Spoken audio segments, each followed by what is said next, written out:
Ngayong araw po sa malaking bahagi ng Luzon, easterlies pa rin na magdadala ng mainit na panahon at may hinang pag-ulan lalo na po sa hapon hanggang sa gabi.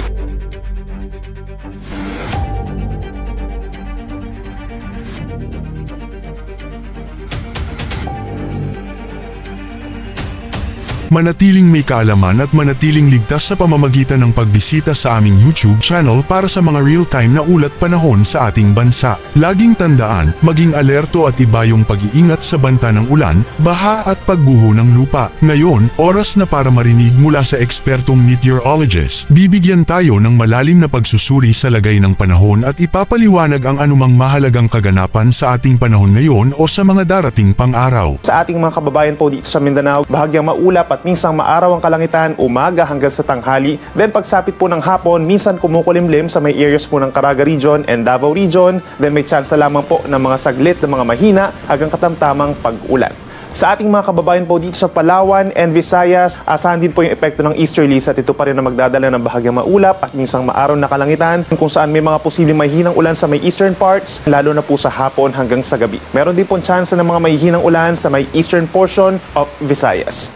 Banayad ang kakatamtaman ng taas sa mga pag-alon sa malaking bahagi po ng ating bansa. Then pagsapit ng Wednesday, malaking bahagi na po ng Northern Luzon, itong baybayin ng Ilocos Region plus Cagayan Valley. Hanggang sa Thursday, posibleng umabot pa ito sa may Aurora, Quezon, and Camarines provinces as well as Catanduanes. Sa malaking bahagi ng Luzon, easterlies pa rin na magdadala ng mainit na panahon. Maraming lugar sa umaga hanggang sa tanghali ang fair weather conditions. So ibig sabihin po, wala naman tayong mararanasan ng malakas na hangin or malalakas na ulan. Then pagsapit po ng tanghali, posibleng yung maalinsangan na panahon habang 39 degrees sa may San Jose, Occidental Mindoro. Lalo na po sa may area ng Dagupan City kung saan hanggang 40 degrees Celsius yung mararamdamang init o yung tinatawag natin na heat index. Samantala sa may Virac, Catanduanes, posible naman yung hanggang 43 degrees Celsius na heat index o yung mararamdamang init ng katawan. So hindi po natin sila pinapayuhan na lumabas para iwas po sa mga heat exhaustion or heat cramps. Ngayon, malalaman naman natin ang lagay ng panahon sa mga susunod o darating pang-araw. Bago mo ipagpatuloy, huwag kalimutang mag-subscribe at pindutin ang notification bell para lagi kang updated sa ulat panahon sa ating bansa. Huwag mo ring kalimutang ibahagi ang video na ito para makatulong o malaman ng iba pang kababayan natin ang lagay ng panahon sa ating bansa. For the next 3 days sa malaking bahagi po ng Visayas, hindi po maabutan ng amihan but inaasahan pa rin natin yung fair weather conditions na bahagyang maulap hanggang kuminsan maulap lamang yung kalangitan. May chance na mga pag-ulan sa Wednesday dito po sa may Eastern Visayas as well as the provinces of Bohol and some parts of Cebu. Magdala po ng payong kung lalabas ng bahay. But for the rest of the days, asahan po natin yung medyo mainit pa rin at maalinsangan na panahon dahil po yan sa easterlies.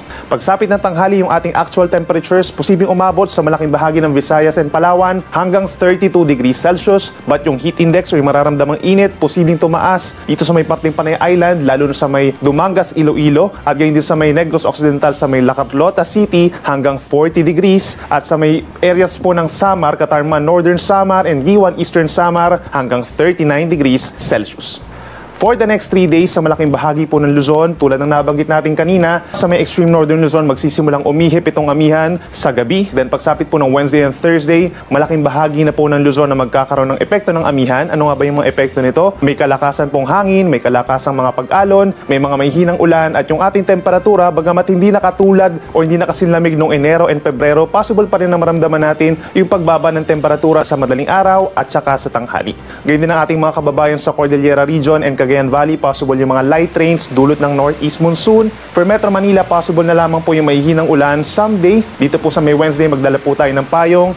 Habang sa Legazpi City for the next 3 days, partly cloudy to cloudy skies pa rin naman at may chance na lamang ng mga isolated rain showers sa tanghali at sa hapon. Sa Metro Manila, yung ating actual temperatures from 24 to 32 degrees Celsius, yung heat index hanggang 36 degrees, habang sa may Baguio naman po nananatiling malamig mula 16 hanggang 25 degrees Celsius.